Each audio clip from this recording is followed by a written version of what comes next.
I'm Dr. Fabrice Leroy, I'm a professor of French and Francophone Studies. I'm a colleague and friend of Barry, and I'm also the assistant vice president of academic affairs currently. This is the first event of a series that we hope to repeat every year, which is called the Last Lecture.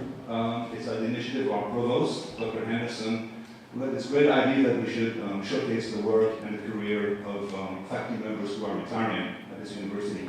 And of course, our first case is no other than the great Barry Ancelet.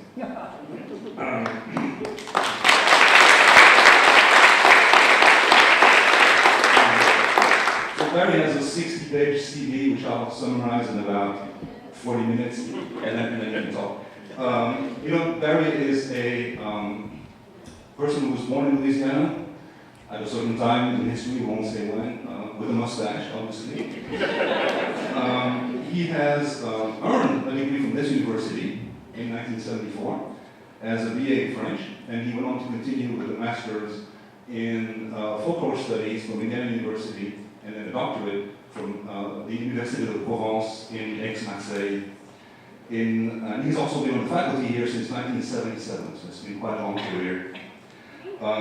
During this time, he's been also the head of the Department of Modern Languages, and he's been very instrumental in inventing the Francophone Studies PhD program, which is a jewel at this university.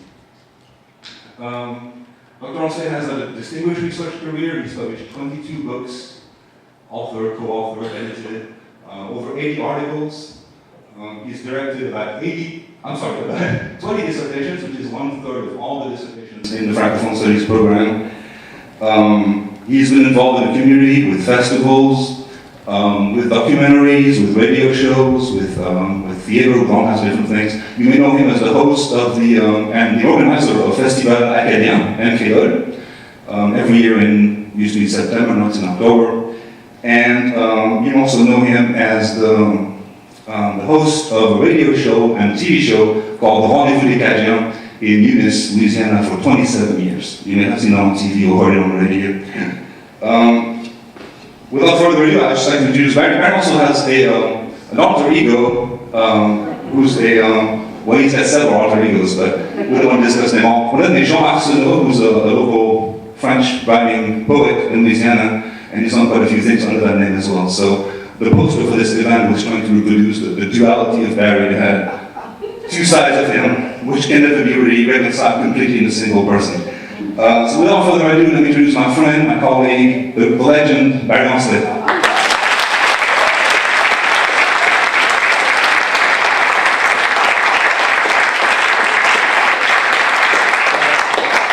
First of all, I've been studying legends long enough to know that I'm not one.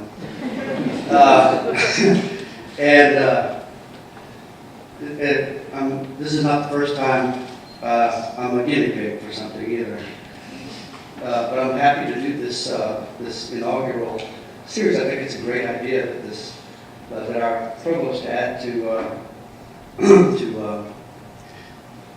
allow some people on the way out to have a last say. I hope it's not my last say. Those of you who know me know it's not my last say. By way of preface, let me say that I'm grateful to have had the opportunity to work here for nearly 40 years now. I'm like my friend and colleague Elmore Morgan Jr., I'm also grateful that I'm getting out before the administration realized that I would have done it all for free. I graduated from an earlier version of this university with a BA in French. I grew up in a French-speaking family here in South Louisiana. Studying French was frankly a path of least resistance. Found early on in high school that I could do this. I ended up making a whole career out of that choice. I must say it's also nice when someone notices what we do and expresses appreciation for it, and especially nice when you work on the margins like I have. I also noticed early that my interest in the Frenchness of this place, my interest in French was directly related to the Frenchness of this place. When I was 15 years old, I went on a summer study trip to Switzerland and a little town just outside of Paris. Zachary Richard was on this same trip, and so we've been knowing each other that long. And when I came back, I called my family, my aunts and uncles, and especially the aunt and uncle who had largely taken care of me, raised me during the day while my mom and dad were working, and nobody in that house spoke English, and so it's one of the reasons why I spoke French. And I called her and I said, ma tante, comment ça va? Je suis très heureux d'être de retour maintenant. And she said, Père, on dirait que je ne comprends plus. It's like I don't understand you anymore. And that hit me really hard. I thought, what am I doing? I don't need to imitate that. I'm not from there. I'm from here. Fast forward to 1974. I was in Monroe, Louisiana, once again trying to track down Hugh Breed to try to get him to tell me some more of the fascinating tall tales that would eventually make up a significant part of my dissertation and would be the subject of several of the conference papers, articles, and books that would eventually contribute to my tenure and promotions. I asked a waitress in the Travelers Cafe if she knew where I might find him. She shot back with a curious grin. You're looking for him? When I see him coming, I hide in the kitchen. I'm not going to hear all that stuff. She said, what do you do? I said, I work at the university. She said, figures. Not long after, I found myself in a graduate French course at Indiana University on the literature of le siècle des Lumières, the 18th century. We were considering Cyrano de Bergerac's Voyage à la Lune from the end of the 17th century as a precursor, in which his character tries to get to the moon by filling hundreds of bottles with dew and rising with them in the morning. The little people he meets eventually make comments about life in his country of origin from their unique perspective. I raised my hand and pointed out that I had collected remarkably similar stories, oral stories from Hugh Breed and his brothers Irving here and Reven, in one of which that Irving told me, Jim Israel goes to the moon in a runaway hay baler by accident and meets some little green people there who comment on life in the storyteller's native Mamu. I was fascinated by the apparent resilience of this tradition and narrative strategy among people who were, after all, the descendants of French settlers who left France in the same 17th century to come to America and eventually to Louisiana. My professor did not understand why I would bring up such an unrelated issue in her class on French literature. I realized I might be in the wrong place. By then, my highly improvised early research on Cajun and Creole music, folktales, and language in USL classes with Virginia Koenig, Zoe Lyon, and Jose Phillips had made me understand that my study of French was driven by my interest in understanding this place. I decided that I would drop the class, do my best to finish out the semester, and then go back home and rethink my plans. But I had a card in my pocket from Ralph Rensler, the director of the Smithsonian Institution's Folklife program, who had assisted us in preparing and presenting the first tribute to Cajun music concert in March of 1974, which eventually became Festivals Acadiens Creole.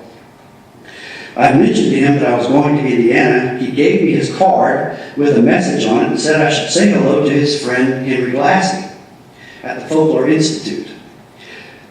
Out of a sense of obligation, and also I didn't know what was going to happen at that point, I dropped into the Institute and asked the receptionist if there was someone named Henry Glassy there. I didn't know Professor Glassy was an internationally renowned folklorist. She gasped, pointed behind her to his office and said, yes, he's in there.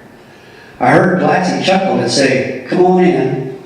I introduced myself, handing him Rensler's card. He said, oh, you're from Louisiana. Do you know Dewey Balfa? I said, yes, I do. And then I told him what had just happened in my French class. He said, well, maybe this is where you need to be. I transferred to the folklore program, but was able to preserve my ties with the French program through other professors there that I had discovered, including Albert Vollman and Emile Snyder, who understood and encouraged my particular interests. Why folklore? I didn't know there was such an academic discipline until I arrived at Indiana in 1974. I actually went there to pursue studies in French, but I had already come to understand through my experiences in Louisiana that language was inseparable from content.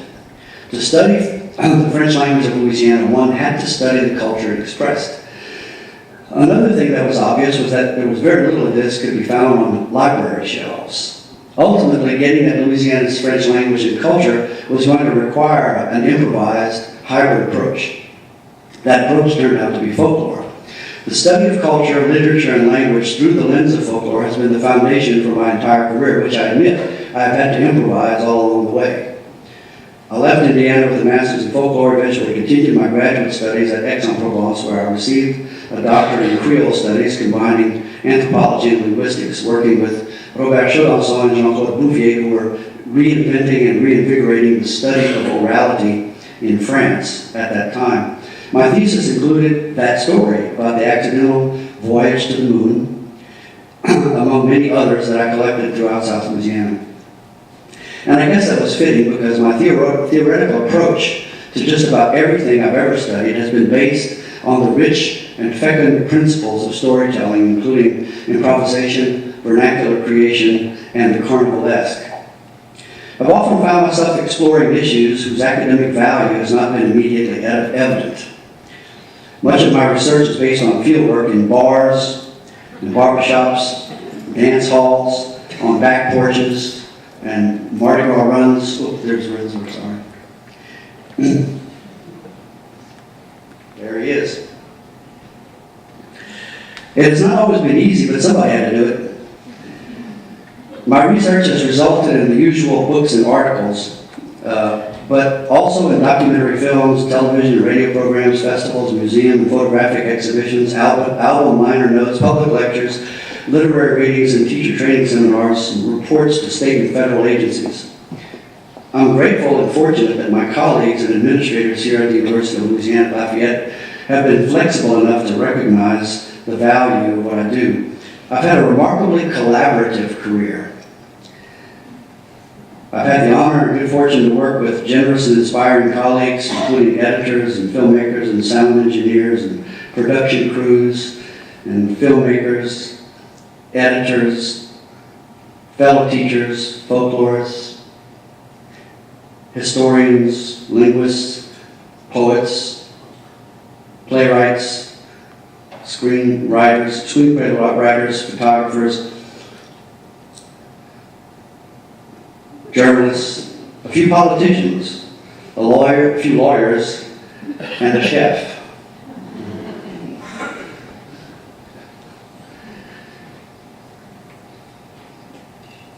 They've all provided me with countless opportunities for collaboration and years of inspiration and dedication to our common causes. They've all taught me how to read and write and look and listen and wonder. I owe a special debt to Monte Alain and to Carl Lindahl, with whom I've had career-long discussions about the way things are and what they mean. I also must give credit to students, undergraduate and graduate, official and unofficial, in classrooms both real and improvised, through festivals and media programs, whose interests and curiosity constantly have pushed me to explore the deep nature of the issues I studied. Somewhere along the way, the margin became the mainstream. Based on an interest to understand ourselves better, our French program expanded to consider the whole French-speaking world, including Louisiana.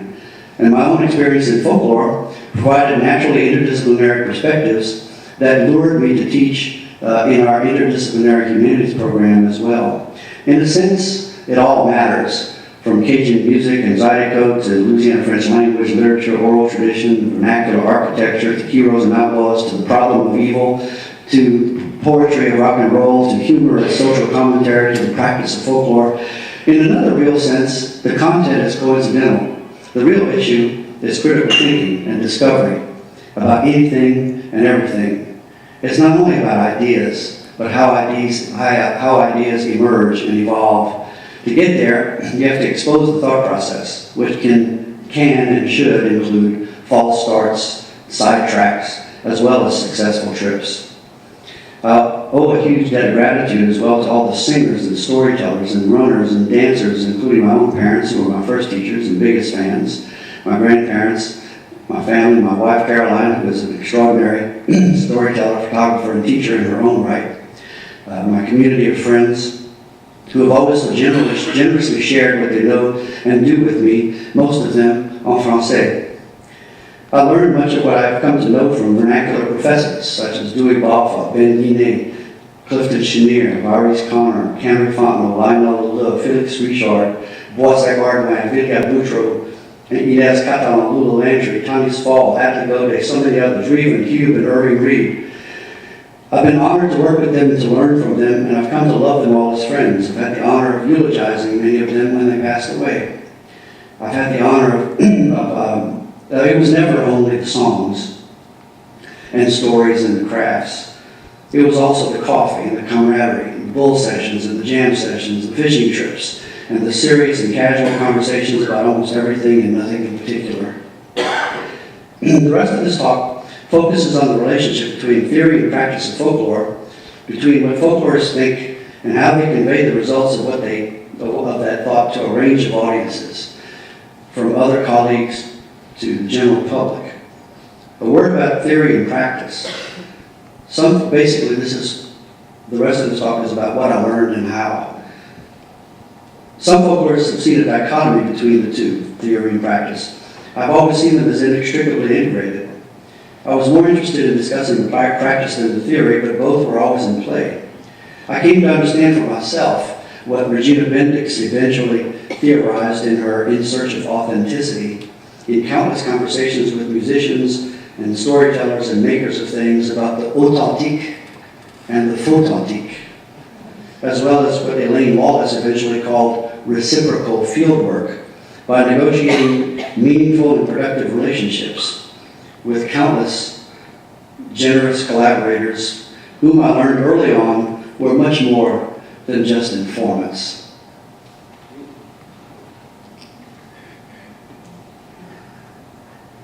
In my transcriptions of the recorded interviews I made with them, I still cannot bring myself to identify them as L1 and myself as L0 as linguistic practice recommends. The most I will produce Vilga Boutreau, with whom I shared storytelling sessions and who I watched shoot squirrels out of her back door, is EB. I came to understand and implement issues that scholars such as Walter Ong, Paul Zumthor, Pierre Bourdieu, and Bruce Jackson articulated concerning orality and the challenge of interpreting and representing stories in written form by trudging through an evolution of strategies to resolve these issues for use in my own work. I came to improvise takeoffs on what Clifford Geertz called deep play and what Mikhail Bakhtin and Victor Turner called carnivalesque laughter, while lying face down in the middle of the Grand Mardi Gras circle, dressed as a pregnant woman and waiting to be ritually flogged, and then giving birth to a bottle of whiskey. That's that laughter right there. It's nervous, isn't it? And I came to understand the importance of performance and contextual considerations described by scholars such as Roger Abrams and Kenneth Goldstein and Nick Spitzer, by thinking through the very real and evolving performance contextual issues involved in documenting and presenting folk performers. Putting those into practice in festivals, in concerts, and museum exhibitions, and documentary films, radio programs, community presentations, in what I have come to call guerrilla academics, sneaking education to people while they think they're being entertained.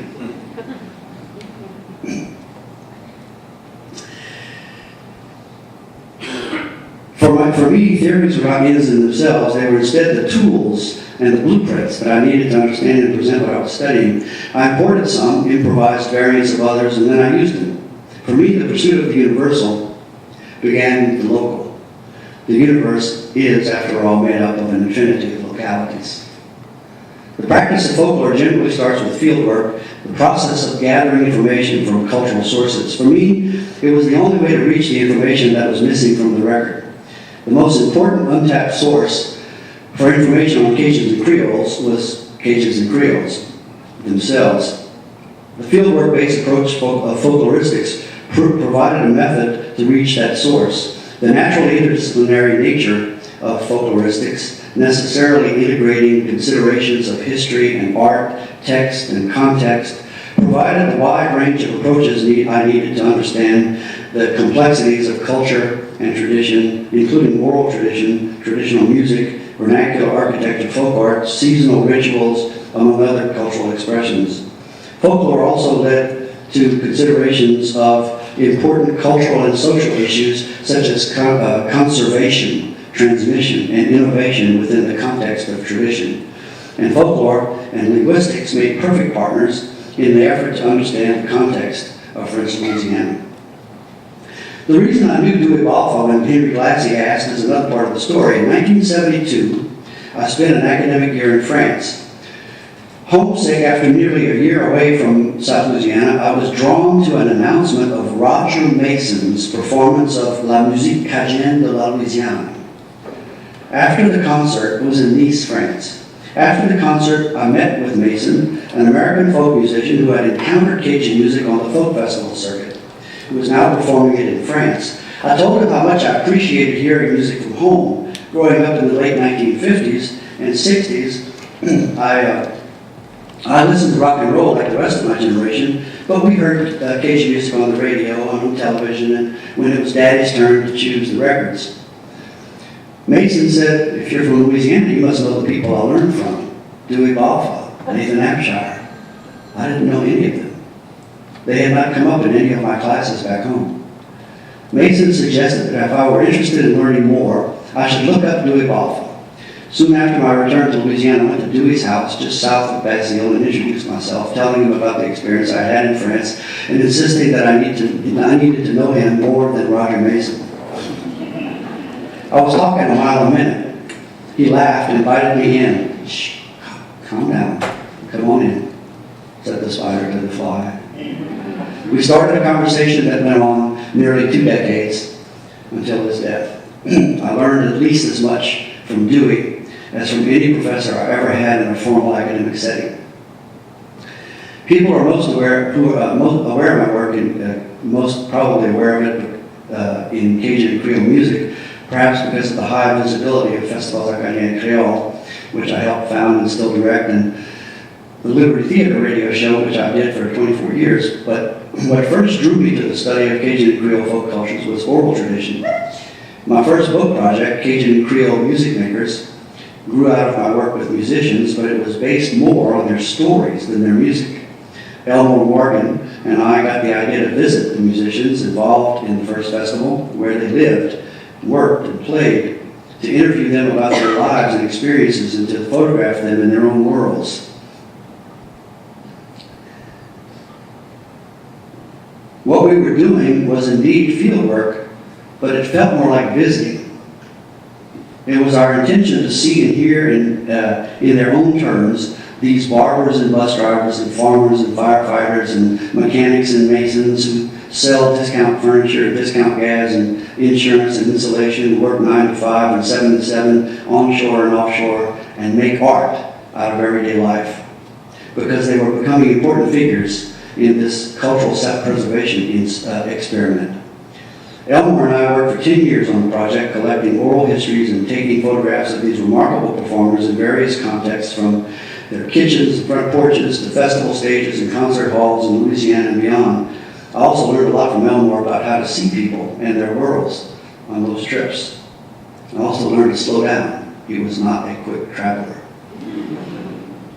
Around the same time, I became interested in Louisiana French fictional tales. French-speaking Cajuns and Creoles have virtually no literary, or had virtually no literary tradition, since most did not have the opportunity to learn to read or write French. That's changed since then.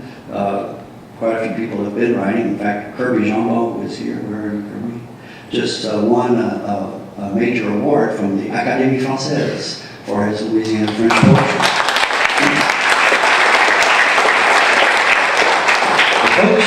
The folks we were dealing with didn't write their songs or write their stories. But just because the storytellers and singers could not themselves write their own stories and songs, it didn't mean the stories and songs could not be written by someone who had learned to write the language of their expression. In an attempt to place these traditions and the imaginaire that they represented on the record, I began recording folktales as well as folk songs and transcribing them, capturing them, to take a look at them. Lacking any formal training in the beginning, I improvised my own fieldwork forays based on instinct and good intentions. I found that identifying potential singers was fairly easy. Friends and family members were generally aware of those in their midst who can sing. Identifying storytellers proved to be a bit more of a challenge, at least initially, when, like some of my predecessors, I was using fieldwork techniques designed to elicit the animal tales and magic tales that clearly illustrate the connection between French Louisiana and its historical cultural roots in France and Africa. I was confounded by this curious difficulty in finding stories. It began to occur to me that something must be wrong. First, my admittedly activist perspective made me unwilling to admit that the tradition was dying. And second, I knew that there were stories out there because of the thousands I had heard over the years in my father's barbershop, where I had spent nearly every afternoon after school. So I rethought my fieldwork strategy. I realized that it was more effective to look for storytellers than for stories, and that information about carnivalesque humor was more likely to come from folks in a bar or a barbershop or a garage than from those running City Hall or local museums or churches. An essential aspect of my change in methodology involved being open to any context and form of storytelling. I found that my earlier method had exposed the tradition of memory, stories that some people remembered from long ago, but no longer really told actively, while my new approach was exposing active tradition, jokes and tall tales and personal experience narratives that people were telling each other on their own, unprompted by a folklorist's question.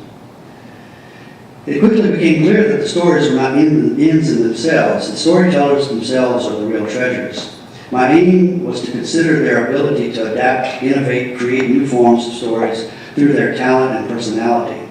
Their willingness to share their knowledge was essential to the progress of my research. The first time I met Mrs. Vivian Boudreau, she told me 4 stories, including an animal tale featuring Bouquet à Lapin and a version of Le Petit Pousset. It was perfect for my interest at the time. By the time I visited her 1 year later, I had had my epiphany and opened my consideration of tales to include anything anybody might want to tell. When I went back to visit her, she told me 7 more stories. When I returned home that night, I found a message that Mrs. Boudreau had called saying she had more stories to tell. And I said I knew this. I'd gone earlier that day to record her. No, my mother insisted. She just called and said she wants you to go back tomorrow because she's got more tales she forgot to tell you today. I returned the next day and she told me 8 more stories. Over the years, she dredged up dozens of stories, maybe hundreds, from her memory to tell me. Similarly, I first met Ben Guinet while tracking down leads on storytellers the old way in parks. A little boy won the foot race to my truck when I asked a group of children for help in finding where people on my list lived. Eventually, it took me to his grandfather's house. There I met Ben Guinet, who quite literally left a plate of steaming crawfish on the kitchen table to come into the living room to tell his tales. Literally, a man who would rather tell stories than eat.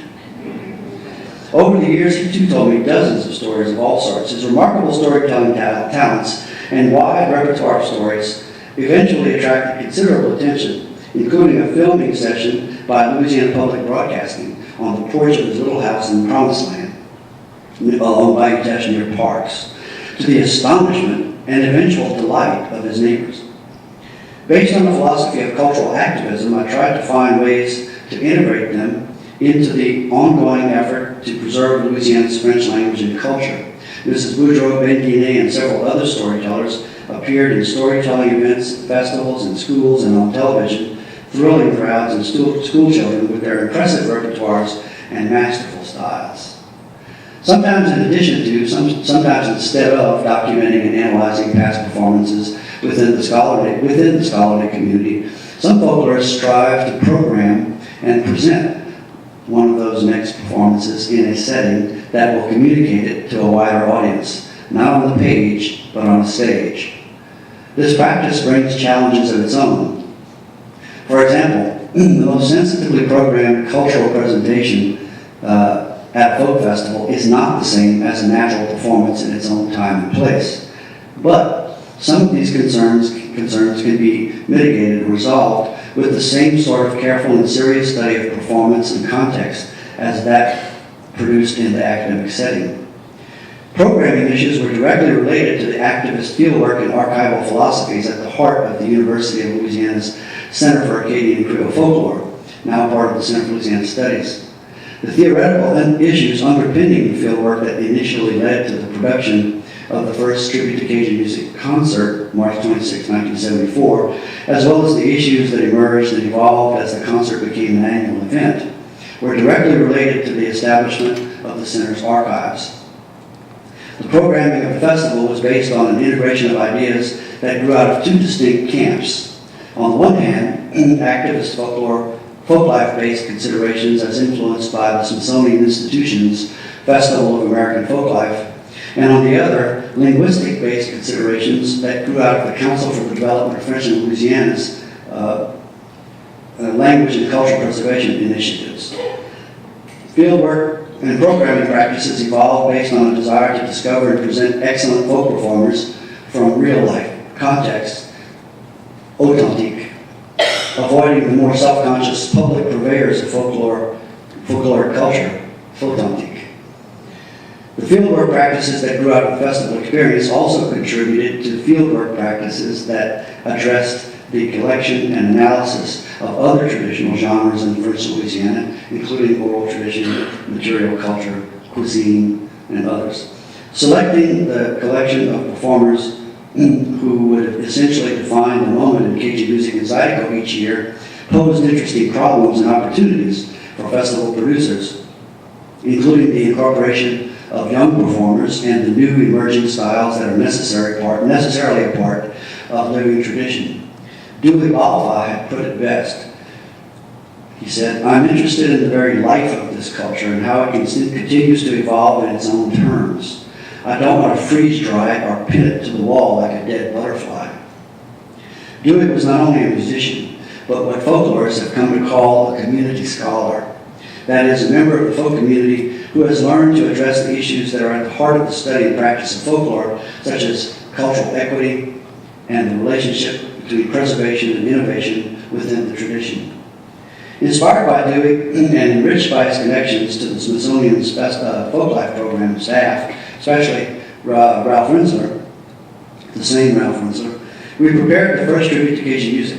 The fieldwork we did for the festival was a natural extension of the fieldwork that had begun with John and Alan Lomax, who began collecting folk songs for the Library of Congress in 1934. Came through here in 1934. The Lomaxes had a New Deal style activist agenda intending for their collection to serve as the basis for cultural recycling projects in regions throughout the country. Based on his experience in French Louisiana in 1934, and from his position on the Newport Folk Festival board, Alan Lomax sent Ralph Rensler and Mike Seeger, Pete's brother, to Louisiana early in 1964 to identify musicians who would be invited to perform at the Newport later that year. Following leads from Harry Oster, who had collected in the area a few years before, they found Gladys Thibodeau, Louis Vines Lejeune, and Dewey Balfa, who served as a last-minute replacement on guitar. Dewey noted that they initially thought the crowd hated their music because they weren't dancing. Then at the end of the first song, the crowd applauded. It was an experience these dance hall musicians had never had, but also one they never forgot. Dewey was overwhelmed by this reception for what was often dismissed as nothing but chanky-chank back home. He came back home determined to spread the news that Cajun music was appreciated outside the area. He maintained close contact with Rensler, who became director of folklife programs at the Smithsonian in 1967. There, Rensler went on to produce the annual Festival of American Folklife, celebrating the country's rich cultural diversity. These festivals often featured Cajun and Creole music he had encountered during his early fieldwork. Through his steady contact with Rensler and other public folklorists, Dewey learned to articulate such issues as cultural conservation and process of tradition. The first Cajun Music Festival was an overwhelming success, surprising even the most enthusiastic of its organizers. Musicians were selected according to notions of cultural authenticity established by Rensler and Balfa. No crooners, Rensler cautioned, for example. His preference for the clear, high-pitched vocals and unadorned instrumental styles of earlier Cajun music dominated the evening. The concert was structured to feature the historical development of Cajun and Creole music, from ballad singers to twin fiddlers to early stylists to Nathan Abshire, Balfa Brothers, the Argument family, Lala music, Zydeco, and contemporary dancehall music with Blackie Forestier and the Cajun Aces. Cajun country star Jimmy C. Newman, whose hit La Shwala Patat was in full swing at the time, was used to anchor the concert, despite his sophisticated instrumental arrangements and silky smooth vocals, which were considered a detriment that evening. Even Rensler saw the wisdom of Dewey's brilliant plan to use Newman's popularity to attract the crowd that would then be there to hear the rest of the evening's lineup. And it worked. Many in attendance commented then and later that they had come to hear Newman and were in some cases reminded of, and in others surprised by, the power of the more traditional performers.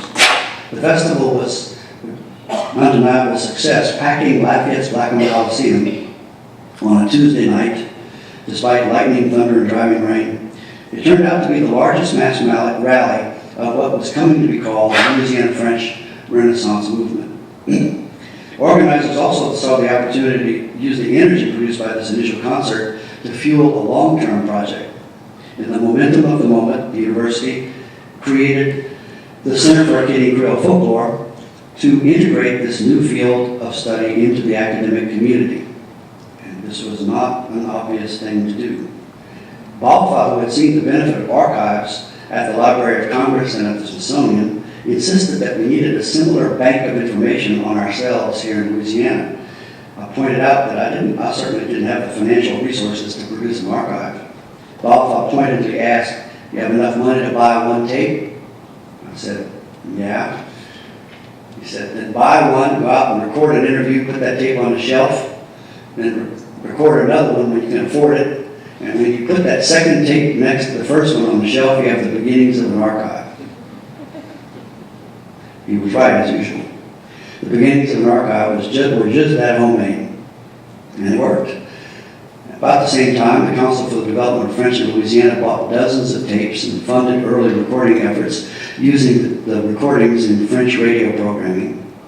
Soon enough, we also received financial support from the Rockefeller Foundation that paid for hundreds of tapes, which were recorded and gathered on the shelves to extend the archive.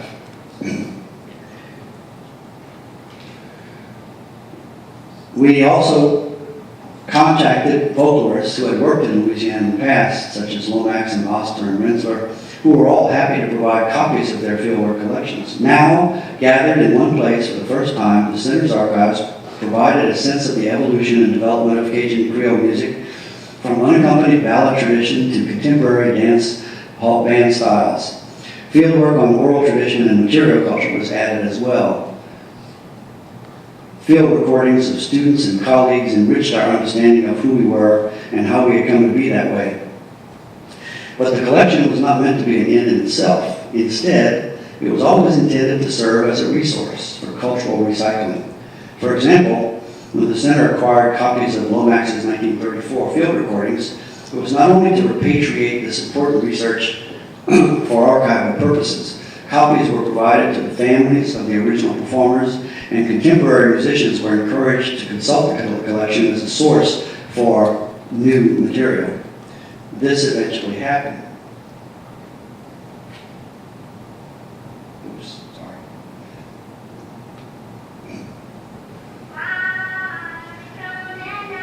This is from 1934.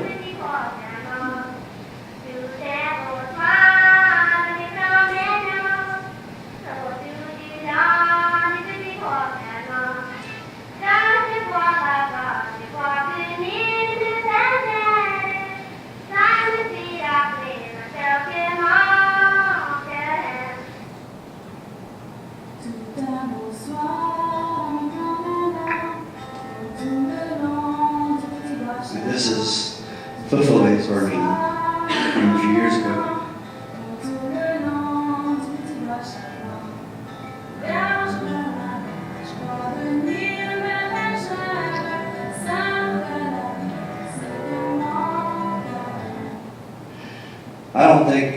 Elita Hoffbauer ever imagined hearing a cello behind her.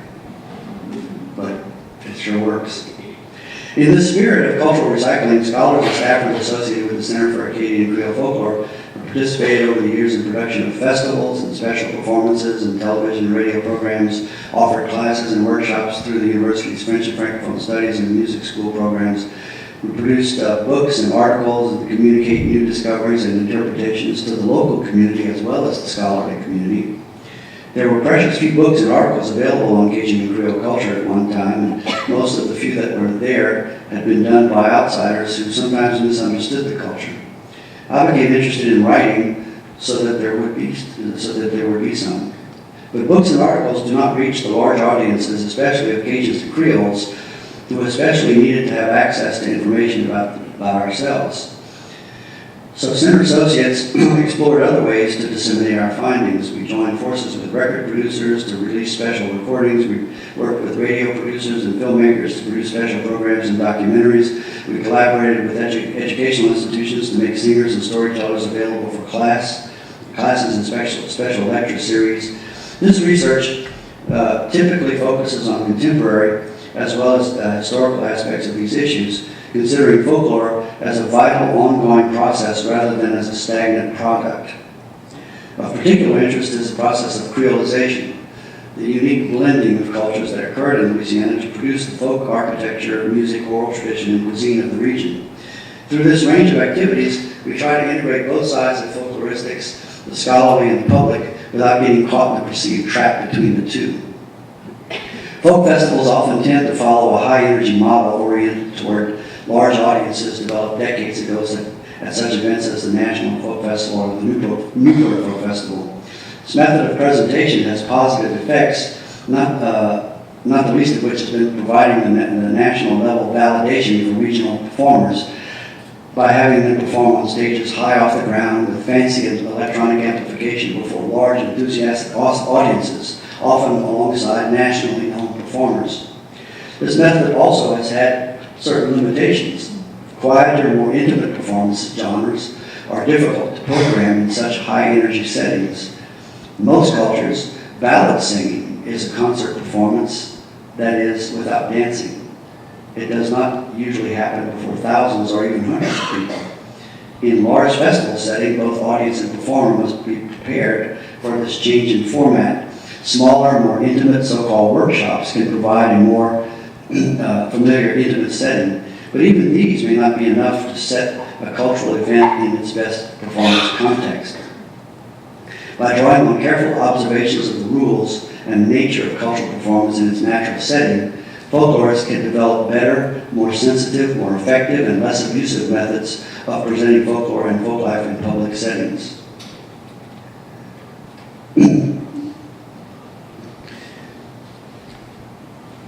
Storytelling, this kind of programming that folklorists produce about spontaneous events that occur naturally in folk communities. Folk festivals and concerts are often designed to reach an audience that could not otherwise easily experience the folk arts in question. They are thus almost invariably out of context, sometimes less so, as in the case of a festival in or near its own cultural region, such as New Orleans Jazz and Heritage Festival. Other times, more so, as in the case of major national festivals or a concert of folk music at Carnegie Hall, for example. For better or worse, folklorists and festival producers often exhibit a penchant for this sort of invasion of foreign territory. This is Inez Catalan and Lula Landry joining French language singers from various parts of the world at the Smithsonian Festival. To be successful, such public sector programming must be clever and calculating. It must inform and sensitize audiences while entertaining them. Careful preparation and presentation can usually get a crowd to understand enough to appreciate a folk performance in its own terms. Sometimes this can include simply enough ethnic and aesthetic background to set up a performance. Other times, sites and audiences can be renegotiated to create a more natural environment for certain types of performance. Storytelling, for example, has been one of the most difficult cultural features to program effectively in a festival setting. Usually storytellers are tacitly expected to perform as stand-up comics, though many do not possess the skills or interest for entertaining the masses. settings can be renegotiated to work better for performer and audience as well. Storytelling is generally by nature an intimate performance that occurs among a small group of people who know each other and share a common language and set of references. Some storytellers can go a long way toward reaching a festival or concert-sized audience, which may number in the hundreds or thousands, but a crowd that large will strain even the most outstanding performer. During a performance at what used to be the university's French House, Creole storyteller Ben Guinet renegotiated his audience in a remarkable way. A crowd of some 70 people showed to hear this extraordinary storyteller perform. He was pleased with the show of interest, but as he began, I noticed that something was off. He was telling well, but he was not taking off as I had heard him do so often while listening to his stories in his living room or on his front porch. I realized later he was straining to engage every person in the room. He realized this before I did. I was sitting next to him, and about a third of the way through the first story, he accidentally bumped my knee during one of his expansive gestures. When he noticed I was within reach, he turned his chair to face me and proceeded to tell me the stories.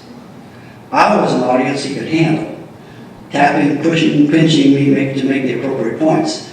He hit stride, and the rest of the evening, the crowd watched and listened Ben Guinet telling me stories, which was much better for everyone concerned. When I realized what had happened, I began experimenting with this new formats for programming storytelling based on the concept that Ben Guinet had instinctively put into practice. This programming strategy, a sort of theater in the round, if you will, where storytellers tell each other stories while an audience listens in, became the basis for the Louisiana Storytellers Pavilion that traveled to festivals throughout the state in 1984. By 1974, when Dewey Boffa talked the Council for the Development of French Louisiana into sponsoring the first tribute to Cajun music concert, he'd already come to understand enough about the dynamics of context and performance from his own experiences to know that a Cajun crowd would dance if it were at all possible, as they did on Saturday night in dance halls throughout South Louisiana. The intent of this concert, the concert we were producing, was to enable Cajuns to appreciate the value of their own music by getting them to listen to it. So he strongly suggested holding the concert in a setting where dancing would not be possible. That evening, 12,000 Cajuns wiggled in their seats in Lafayette's Blackham Coliseum and listened to the sounds that they had only heard before while dancing.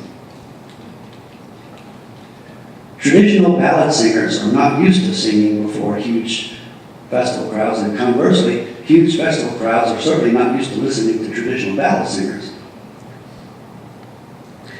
Sometimes, however, unexpected programming can jar an unexpected response from a crowd. Ballad singers typically sing for small groups. Some have attested they remember singing for as many as maybe 100 or so during a wedding reception. But the tens of thousands that show up for festivals like Acadien and Creole was another matter altogether. Add to the numbers the matter of electronic amplification and 4-foot-high stage. It could be thought of as a place quite alien to the performance of traditional ballads, which have typically been described as home music. Nevertheless, convinced that the unaccompanied human voice has a power that could carry such a moment, Cajun Music Festival organizers invited Marcy Laquitude to perform a few venerable ballads during a break between two high-energy bands at the 1985 festival. The crowd was stunned by the powerful simplicity of her beautiful voice, singing songs laden with the patina of history. The next year, we programmed her in a more formal way with one of her mentors, Inez Catalan, listed in the schedule between Zachary Richard's Zack Attack Band and the Boffa Brothers. The pair once again captured the moment, focusing the crowd's attention on the earliest sounds of Cajun and Creole music. Other contemporary musicians such as Zachary Richard instinctively know this and occasionally insert an a cappella ballad into their otherwise hard-driving performances. Sometimes festival organizers develop new ways of presenting culture based on their observations of performance within its own context. Sometimes participants can and do take over with their own theories about context and performance. Over the years, Dewey Balfa was visited by many folklorists, invited to many festivals. He learned from them what he needed to know to guide his own efforts to regenerate interest and respect for Cajun music in his native South Louisiana. This information also turned Balfa into quite an expert on folk festival theory, sometimes to the chagrin of festival organizers, who have not always thought out the issues as well as he had, and certainly did not feel them as he did. There are many examples that illustrate Dewey's understanding of culture as process rather than product. I'll here a couple. For years, he tried to convince festival organizers to allow him to come with his current band as he performed in the dance halls every Saturday night. He eventually won a partial victory, coming with most of his dance band, but he was never allowed to bring along his steel guitar player. The argument was that the steel guitar was too modern, an inappropriate and inauthentic addition to traditional instrumentation. Inauthentic. I really didn't have a steel guitar player. We've had steel guitars in Cajun music back to the 30s. It is precisely inauthentic to preclude steel guitar players. Dewey knew this. In 1978, he finally confronted the Smithsonian Festival personnel on the issue, asking them, "Are you trying to present Cajun music as you wish it still were, or as it really is?" He was allowed to bring along fiddler Dick Richard that year, who also played a few tunes on the steel. In 1985, Dewey delivered a brilliant extemporaneous address on the traditional process from the stage of the cultural conservation area of the Washington Festival. Invited as an outstanding example of the effort to conserve America's traditional culture, he pointed out halfway through a 45-minute set that he had been playing some traditional songs that he and his brother he had been playing some traditional songs, and now he was going to play some songs that he and his brother had composed before Will and Rodney died in 1978. He went on to explain that he didn't have to turn around to know that he had just made the people backstage very nervous, because he was there to represent cultural conservation. But for him, cultural conservation did not mean preserving things. For him, cultural conservation meant preserving the life of the culture. And if this was successful, then the culture was going to be alive and well and continue to grow and evolve in its own terms. And if this effort was successful in his native Louisiana, then 50 or so years from now, some young musicians were going to need some songs that were 50 or so years old to play, so he had made some, and he was going to play them. He did. The stage personnel, as well as the audience, were delighted to hear that his new songs sounded much like the old ones from his family tradition. He capped this remarkable demonstration by pointing out and explaining that they sounded like the old stuff. He turned around to the backstage and said, "Now that wasn't so bad, was it?" They sound like the old stuff because they're coming from the same tradition and going through the same process. Festival organizers should never be afraid to be surprised. The people we invite to perform at festivals are sometimes undereducated, but hardly ever unintelligent. In a sense, Dewey's presentation was much more successful and authentique than the one that was originally intended for the cultural conservation stage that day. The audience and festival personnel alike had the opportunity to learn a fancy lesson about culture. After years of performing in such contexts, Dewey learned well how to operate the machinery. In this case, he was aiming his message in two directions at once. The immediate message was aimed at the audience, but that message and its reception was obviously meant to rebound backstage.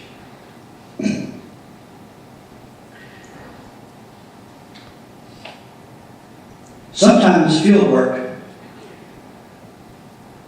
is very close to the presentation, as in the case of Horace Trahan's debut at the Liberty Theater.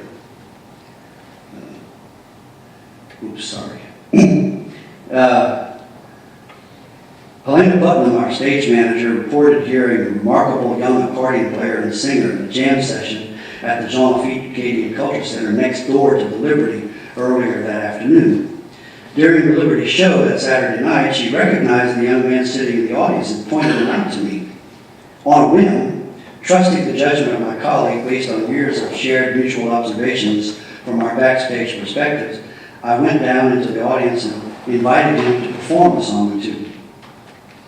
He said, sure, and performed alone, sitting on a chair in the middle of the stage during a stolen moment between scheduled performances. The crowd spontaneously gave him a standing ovation. Not bad for an improvised debut. He eventually returned to perform many times with his own band and others.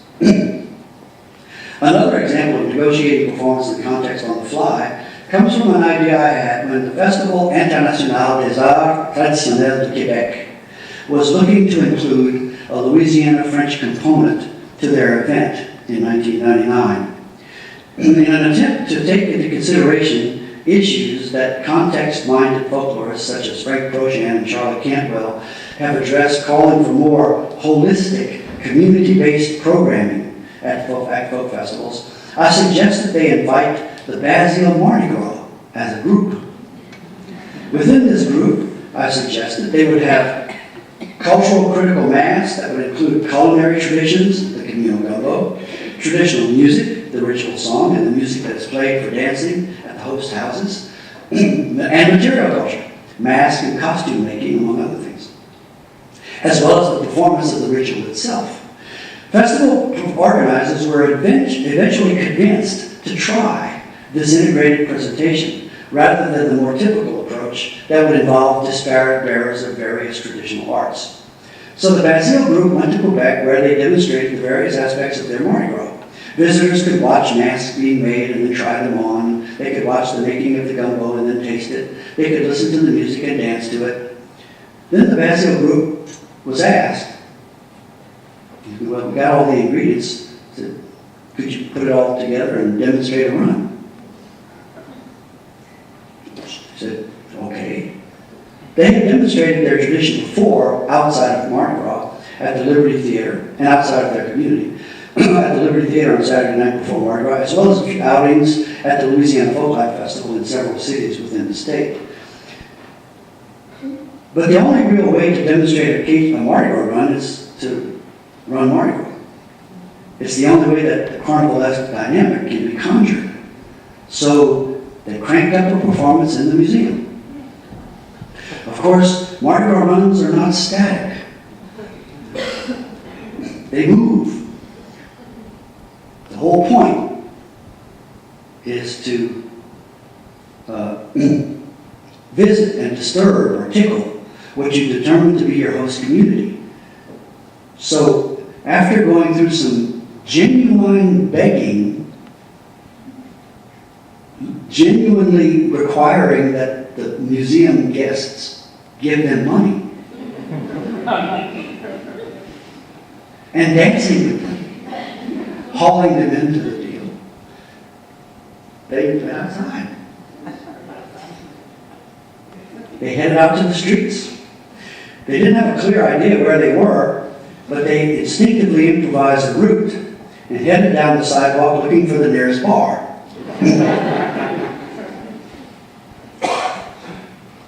Doing their ceremonial begging routines for passersby who had no clue what this was about. Luckily, most seemed to figure out rather quickly that this must be some festive performance associated with the nearby museum. I was pressed into service to hastily explain to those they encountered what was going on. Some understood a bit and smiled. Most had little or no idea how to take the performance and shied away from the group, clutching purses, bags, and children.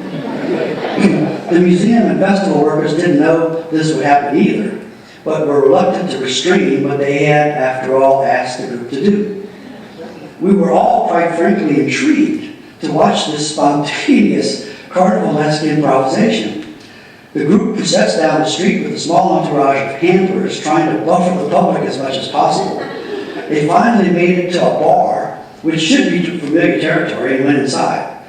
There, I was barely able to prepare the customers for what was about to happen to them. They asked for permission to perform, gathered together, sang their song, danced to the music provided by musicians, and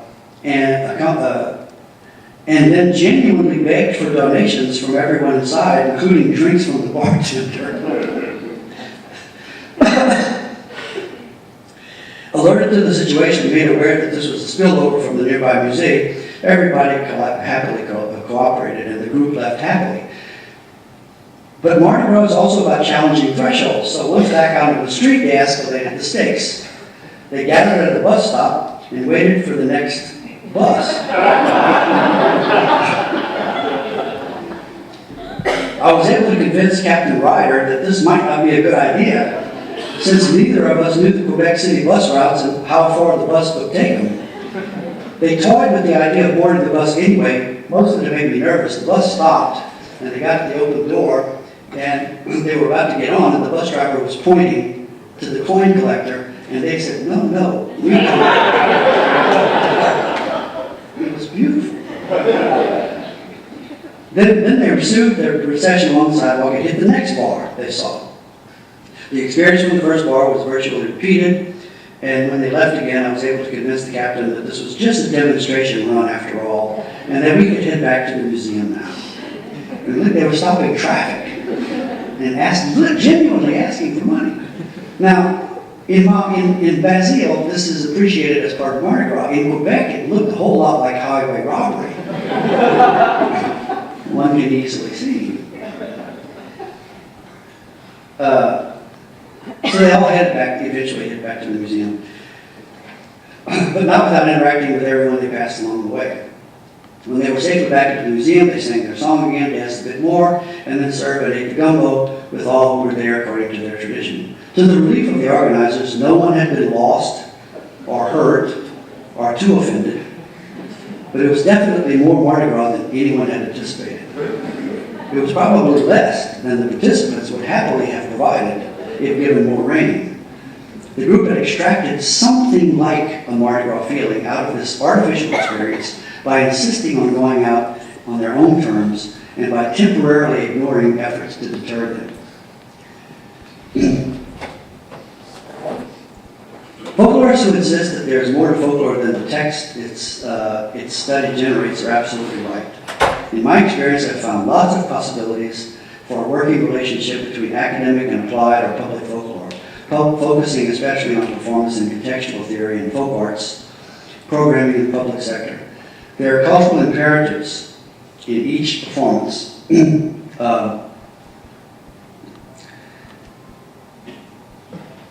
including in each performance of traditional culture, including setting, time, constant negotiation between performers and audience. The consideration of these complex factors has led to highly technical studies and several theories concerning the documentation of performance. Many of these focus on the capturing of traditional performance for contemplation and analysis. Folklorists espousing contextual and performance-centered approaches have insisted on the importance of studying the very life and nature of cultural performance in its most natural expression and setting. Their discoveries and subsequent theories can and do serve to adapt and improve the public presentation of folk arts, whether within a community-based cultural presentation or in a cultural presentation destined for visitors as well as members of the community, or in a multicultural presentation outside the community. Conversely, public sector folklorists can and do extract and engage in performance theory by observing how performers adapt themselves to unfamiliar settings and unfamiliar settings to them.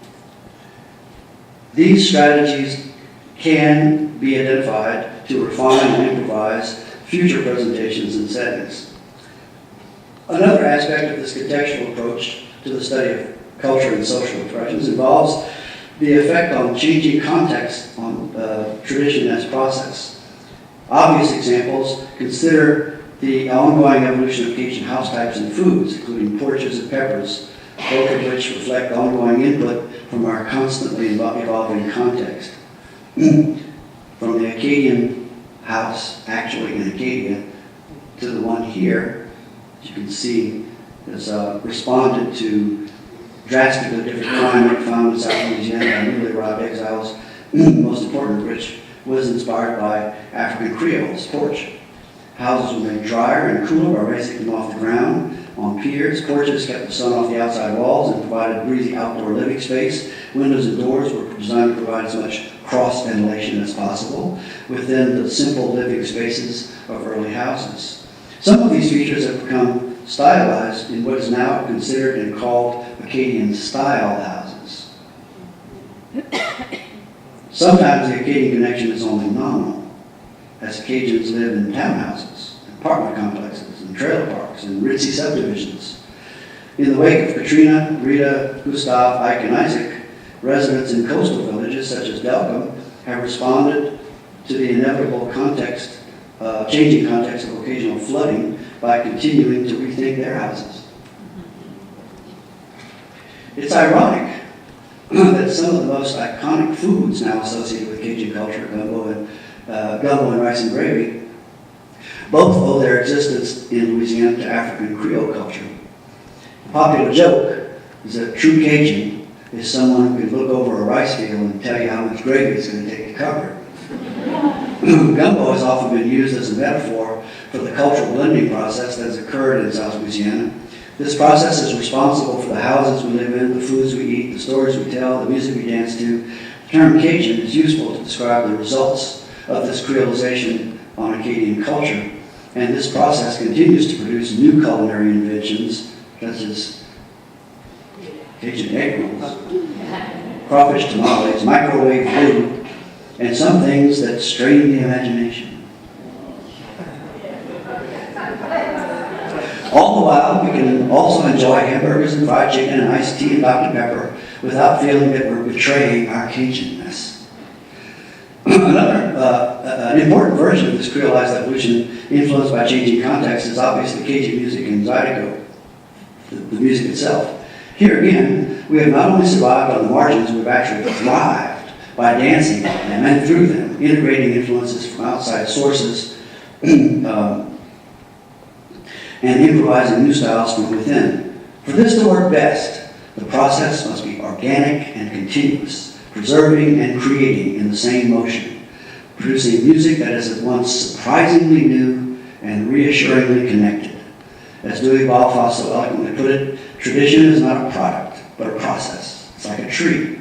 One must water the roots so that the tree can support new growth, but both are critically important. Recent analyses of historical and contemporary Cajun music lyrics made possible by the acquisition of early fieldwork collections, especially the Lomax collection, have shown that oral poetics evolved from unaccompanied ballads to dance music lyrics, condensing the format while preserving the essence of the messages. I found no direct references to the exile experience anywhere in traditional Cajun music or historical Cajun music lyrics, not counting those developed consciously by contemporary performers such as Zachary Richard and Bruce Davidbaum. Yet much of the Cajun music poetics seems to refer to the effects of that trauma, including loneliness, estrangement from home, being alone on the road, broken families, lost loves. But of course, that's the blues and country music. I think we have the blues. We share the blues. As any living tradition, Cajun music has undergone several stylistic shifts over the last century. Some of these have been due to the creativity of individual artists such as Amity Arkman, Dennis McGee, Harry Schultz, Ira Lejeune, among others. There are other stylistic shifts owing to ongoing changes, once again, in the context of the music. These changes can be social, as in the evolution from house dances to public dance halls. They can also be technological, as heard in the effects of amplifying what had necessarily been an acoustic tradition, or in the effects of recording what had been a highly innovative tradition, broadcasting what would have been a highly local tradition. Another important shift occurred with the development of festivals and concerts in the effects of performing for people who are sitting and listening rather than dancing and courting, performing for crowds much larger than any in previous experiences, on 4-foot-high stage outdoor rather than 1-foot-high bandstand indoors. The stylistic shifts that resulted from these contextual changes can be heard by comparing the earliest commercial recordings from 1928 to 1938 with those that followed World War II. Here changes such as the development of individual lead instrumental solos, the addition of electrically based instruments such as the steel guitar. Traditional performers instinctively renegotiate their performances according to this context. It's interesting to consider how we get from playing here to playing here, right? Or how we get from this. The Balfour Brothers' Paul Savoir, recorded by Ralph Rensler before they went to Newport.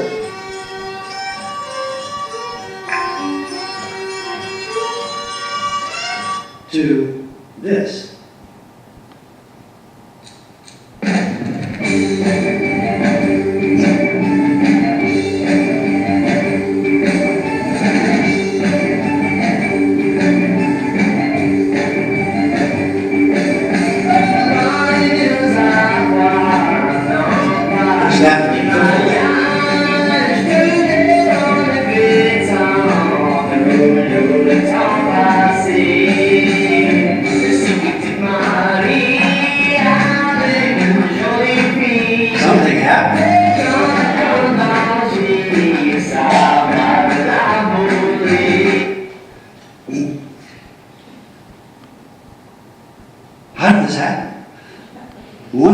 Ralph Rensler's field recordings of Dewey Balfour and the Balfour Brothers before their appearance as Newport and the Smithsonian's Festival of American Folklife with what the group recorded commercially afterwards. 1 year's clear stylistic changes, including fancier fiddling, tighter arrangements, the addition of high harmonies, performing on the same stages as the likes of Bill Monroe, Vassar Clemens, Tommy Jarrell. The Balfours learned several things about how to play before a festival crowd, including an intensified, fancier fiddle style, simple high harmonies that added texture to their performances. They also learned about visual dynamics, how to stand instead of sit, and communicating to the crowd, telling them what the music was about. You didn't have to do that in a dance hall. Previously unimportant when performing before a few hundred couples in South Louisiana. They also learned about song selection and a sense of closing. Traditional dances always ended with, historically, a waltz to give courting couples one last chance to dance close together. But they found that festival performances end better with a rousing two-step that are likely to produce a burst of applause and maybe an encore. All of these are new concepts.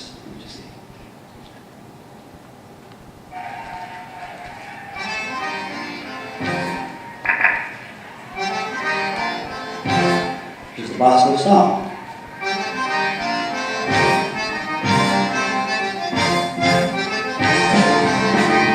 Stringing it out like that, obviously an attempt to engage the crowd. And les flammes d'enfer, both la coulée, to make we begin to identify the songs that bands would typically close with. The effects of contextual shifts is clearly evident today in the music of contemporary bands such as Steve Ryan and the Mama Playboys, who continue to experiment. Their early sound was clearly a conscious preservation of the Balfour-influenced fiddling and repertoire.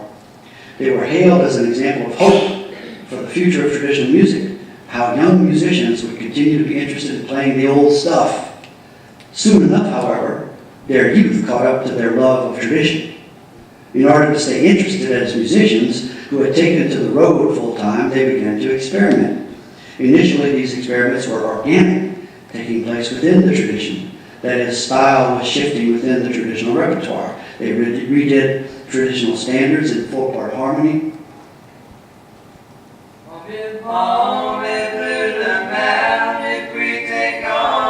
Why? Because now they know how to sing harmony. David Greeley grew up in Large Garden, Texas, singing for a Protestant congregation.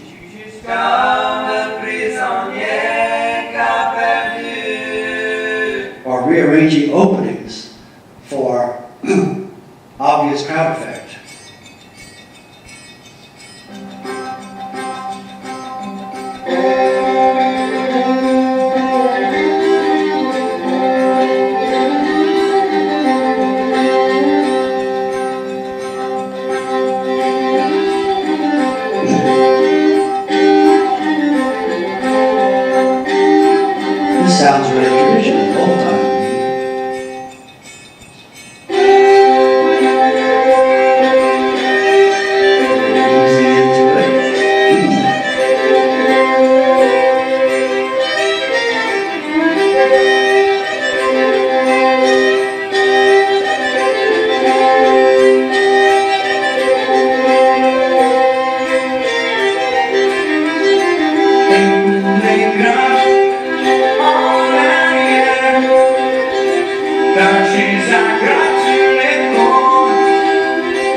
Eventually, fiddler David Greeley learned to play swamp pop style saxophone to accompany accordionist Steve Riley's forays into zydeco and swamp pop.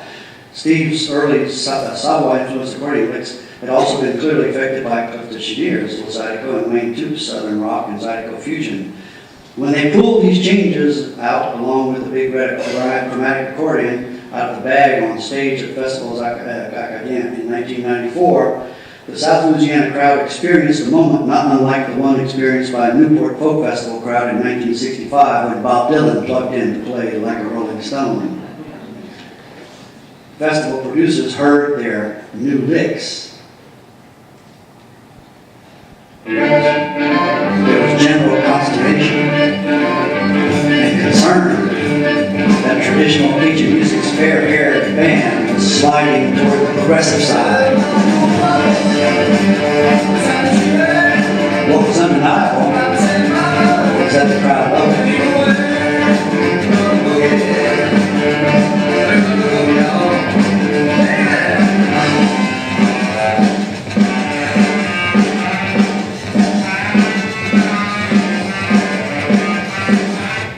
Pretty remarkable.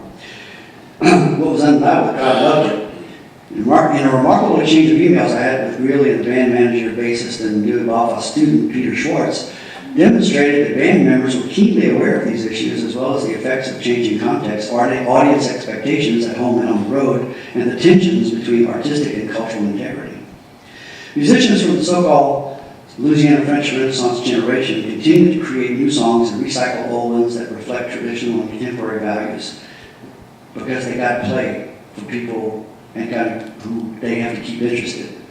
It appears that key players continue to perceive that Cajun music needs to be in French, but this does not mean that there's a lack of innovation. Take on all sorts of interesting modern sounds and modern styles, including songs that address such themes as storms and levees and the nefarious effects of the BP oil spill and coastal erosion, as well as cultural and linguistic erosion. This experimentation sometimes produces interesting turns the table with Tom firmly in cheek.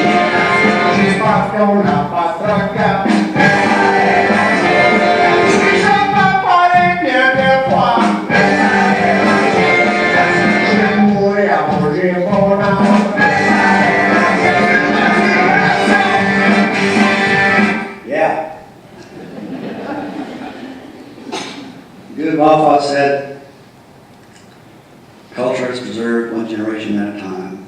Cajun and Creole cultures have endured in their own terms into the present generation. What happens in the next will continue to decide their futures. They have remarkable filtering systems. Once again, it's critically important to consider the context, especially those who consume all this cultural activity. How long will young Cajun and Creole bands play what they play without some sort of crowd to play for? Turning the fieldwork gaze toward the crowds exposes a simple truth. What works doggedly endures, and what doesn't work fades mercifully away. Yet Dewey, who learned about cultural activism from the intellectual descendants of Alan Lomax and Charles Seeger, realized that we should not leave such things entirely to the laws of natural selection and urged that we water the roots so that the tree might have a chance to live. Despite the admittedly activist perspective that we share, we both knew that you can't force the passage of tradition on anyone. What I tried to do was make it attractive and available, and then step back and watch what happens. Folklore and fieldwork continue to be the best ways to understand this process that evolves at the speed of life. You can probably tell from this discussion that I love what I do. So why retire now? Studying this cultural process also happens one generation at a time. The baton is already being passed on. In a 2008 Times of Acadiana article, Young and Cajun, Christy Guillory was quoted as saying she hoped the previous generation, the Barry Ancelets, she generic me, the Barry Ancelets might approve of what the younger scholars and performers were doing. I responded at the time, this Barry Ancelet, for one, arguably the original, looks at what this new generation is doing with great admiration and appreciation. It's comforting to think that the future is in such capable young hands. I firmly believe that, especially if they always remember to honor the stuff, to think wide and deep, to look in every direction, and never be afraid to be surprised. I look forward to seeing what they come up with, and I'll be happy to help, as long as they can stand having this old warrior around. There's still so many stories, so many songs, so many festivals, and so many Mardi Gras. Thank you.